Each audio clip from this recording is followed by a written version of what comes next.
Hey, we're going to look at a little bit of the story of Esther. We know the story of Esther. Um, she was taken when a bunch of the late girls were taken to go to be held for the king, in his little concubine thing. And Haman was the king's, I guess you'd call him like right hand man. We'll we'll say that. Mordecai was Esther's. Now, Mordecai technically was Esther's cousin, but in that time, tradition, when a mother and father's dead and there's a man that's looking over them or something, tradition kind of, she was actually Mordecai's uncle's niece, so that made her his cousin, but they looked at it as a niece, somehow like that. But he took her in. It says over here in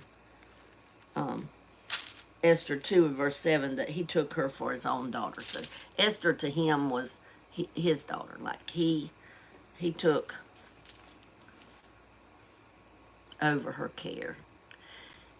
And after she got taken by the king's men, Mordecai would go every day and check. I guess it was somebody that would talk to him and check to see, how Esther was doing. And he found out that she found favor in the king's sight. Well, Haman, of course, was a very jealous type man, and he had all the men bow to him, but Mordecai would not. He would not. It says here,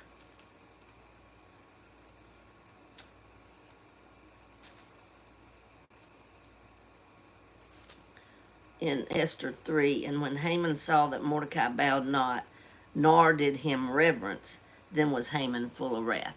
Then Haman goes to the king and says, hey, there's some people that's kind of wanting to go against him, blah, blah, blah. We need to have them arrested and killed and all this. And, God didn't know who he was actually talking about. So God, the king. So he agreed, he said, okay, I'll and I'm just saying the king, guys, because his name, Ahasuerus or something like that, I don't know how to pronounce it, but whenever he took his ring and then sealed something, that made it law. So then that went out. Well, it came to Esther's attention that Mordecai and all the Jews were laying in sackcloth and ashes. Well, Esther sent him some clothes, and he refused them. He wouldn't get up out of his sackcloth and ashes.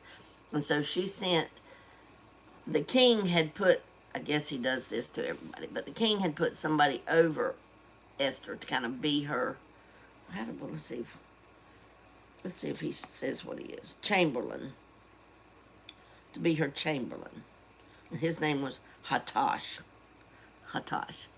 So she sent for him, and she told him, go and find out what's going on. Why are they laying in sackcloth and ashes? What is going on? So Mordecai gave Hatash the copy of the law. He had a copy of saying that they were going to be killed and all this kind of stuff. So it went back. Hatash took it back to Esther. And then they went back and forth with, messages from Esther to Mordecai, Mordecai to Esther. But we're going to read verse 14. This is when Mordecai, because Esther is saying, I can't go in the king, I'll be killed. I can't just walk in. That's not how it is. You have to be called. And then if the king raises his gold, whatever, then you're safe and it's okay for you to enter. But most of the time you're going to be killed if you go into the king's chamber without being called in there. And that's what she had told him. She said, I haven't been called for over 30 days. I can't just walk in there. And this is what Mordecai sent back to her. Let's read 13 and 14. This is Esther 4, 13 and 14. Then Mordecai commanded to answer Esther, think not with thyself that thou shalt escape in the king's house more than all the Jews. For if thou altogether holdest thy peace at this time, then shall their enlargement and deliverance arise to the Jews from another place. But thou and thy father's house shall be destroyed. And who knoweth whether thou art come to the kingdom for such a time as this? He's saying, look, don't think about yourself. You got to think about your people and make a decision. Are you going to take a stand and do what you need to do at such a time as this? Because he's saying you may have been put in that place for such a time as this. Because she found favor, in Mordecai's sight. Well, we're not going to go through the whole thing. It's very interesting, all the things. She set Haman up really well. And it's a really good story. Y'all need to take time and read it. But today, what I felt like the Lord just took me to was just that statement. Who knoweth whether thou art come to the kingdom for such a time as this? Guys, we sometime may be tasked by the Lord, something laid on our heart that's out of our comfort zone, that puts us in a position of uneasiness, may put our safety at risk, all the things. But I think God's saying you might be made. I might have put you right where you at for such a time as this. Because maybe you're the only person. Esther had found favor in the sight of Harasho, whatever his king name is. And Mordecai knew that, because they reported to him that she found favor in his sight. Maybe it's a place where you have a little more control than someone else, even though it puts you at an uncomfortable position. Maybe it's on a job, and somebody you know is being treated wrong, really, really wrong. And the Lord lays it on your heart to step up and say, hey, this is not right. You said, but I can't do that because then I'll lose my job. I can't lose my job. That's how I pay all my bills. See how easy the devil just feeds us. Like Esther, I can't do that because I may be put to death. That'd be a little worse than paying her bills, wouldn't it? Oh.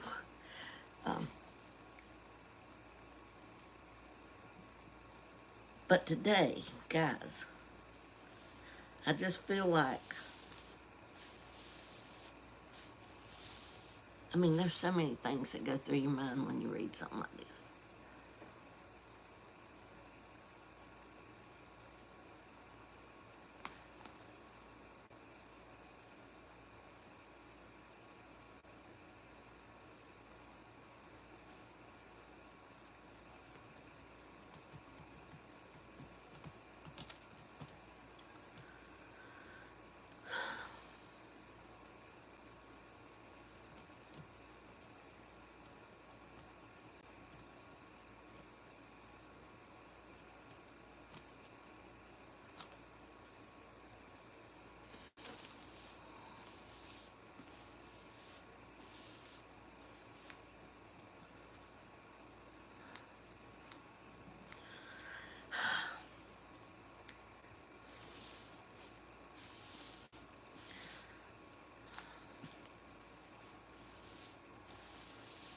Okay, most of y'all know we're having the retreat coming up in under a month now. And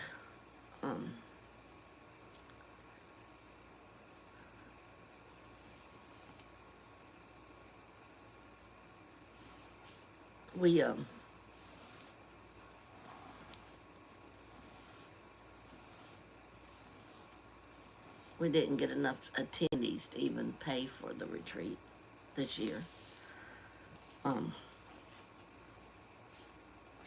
And some might say,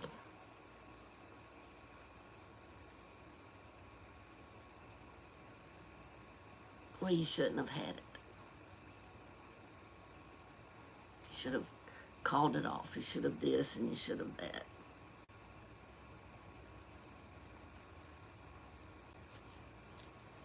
I feel like God just impressed upon my heart. Maybe I'm the only person that would sacrifice so that whoever, and it may be me, that really needs this retreat, y'all know it's a faith-based retreat. We don't shy away from the Lord there. We're having the gospel sing this year, and we do our devotions there. We stop and pray there.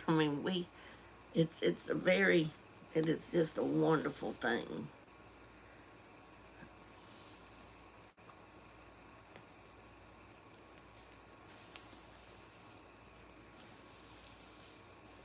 But those are the kind of things that just because it doesn't come easy, and I'm not patting myself on the back, guys.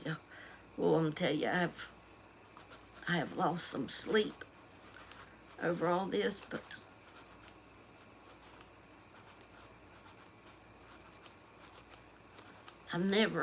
God has made me to be a type person that never takes the easy way out. Just never have. The easy way would be around here to try to save up the money and have some of this work done, but God's given me the ability, so I do it. And with this retreat, maybe all these years has led up to this 1 year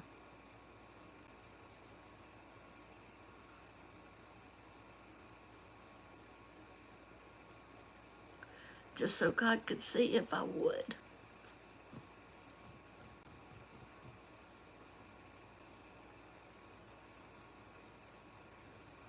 Stand firm and have what He's laid on our heart.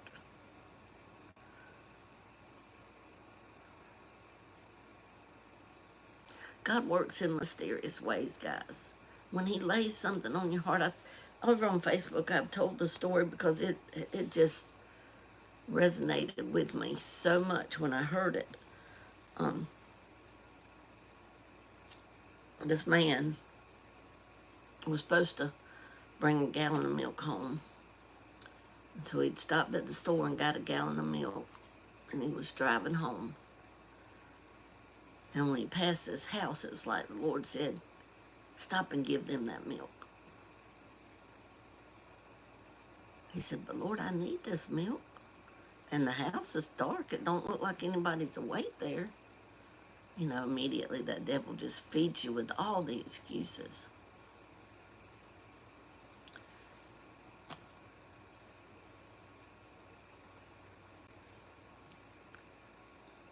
He said it just wouldn't leave his heart. Take that milk to that house. So he said he turned around and went back. Walked up to the door of the dark house, because it was dark in there, and knocked on the door.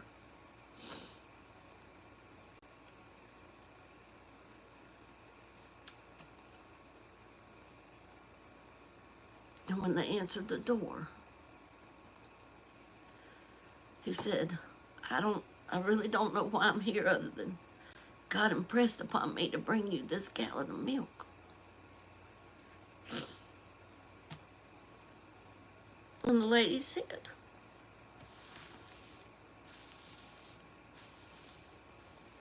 and he said he could hear baby crying in there. And he said, the lady said, thank you so much, because we don't have anything in the house in way of food, and I have no way to feed my baby tonight. So God had impressed upon him, and this was a real life story, not just a made up one. And he took the milk by. And that's how God works when we follow what He says and not the way it looks. That house was black, dark.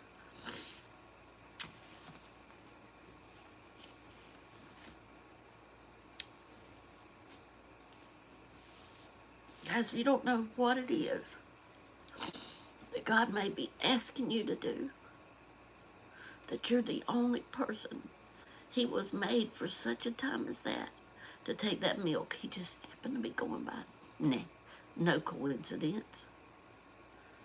No coincidence that Esther was there and that she had found favor in the king's sight. God, guys, whatever it is that God lays upon your heart, even if it goes against everything, even if you have to sacrifice to be able to do it, even if you have to go in an uncomfortable place to be able to do it. Yeah, Chrissy says, let go and let God. Guys, you have to at that time. And my thought is, you were made for such a time as this. Mordecai said this, what if you were made for such a time as this? And I'm saying to you this morning, what if you were made for such a time as this? So today, just listen for that still small voice. Because it'll come even when you're not expecting it. And it's God that gives the increase. It's God that does the work. And you'll be so blessed for listening. The story, y'all need to go read the story of Esther. It is a beautiful story. Beautiful story. And she did find much favor in the king's sight.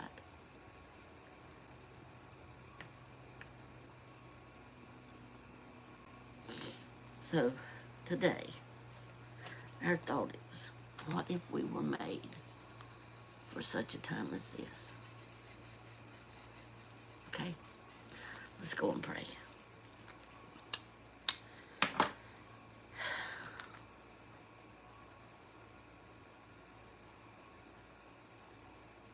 God, our paths are not always easy. They're not always plain. We have to walk so close to you that we're listening for that still small voice.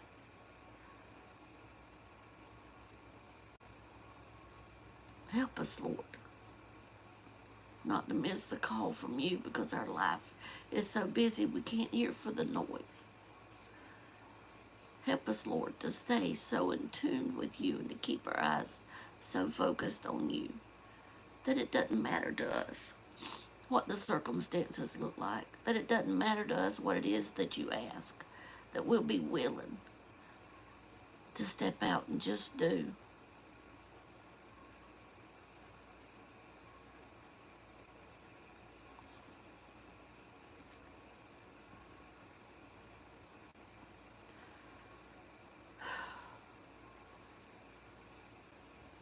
Lord, I just ask for the prayer requests, that you'll just touch each one as only you can. And Lord, for the lost ones on our heart, I pray today will be that day that they see their need of a Savior. And Lord, again today, I just ask that you'll just be with the retreat, be with each attendee. I pray, Lord, that their hearts will be in tune, all our hearts will be in tune, and that we'll just look to you, Lord. And the size of the crowd won't matter. Lord, I just ask now that you'll just go with us this day, lead, guide, and direct. Help us, Lord, to accomplish things in your name, to bring honor and glory to you. We ask in your precious name, in your will. Amen. Okay, guys.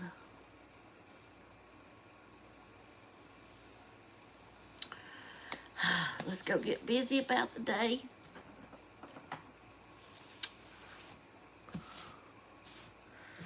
And just listen for that still small voice in your life. Okay? I love you. Whew. And we'll see you later, Lord willing. All right, bye.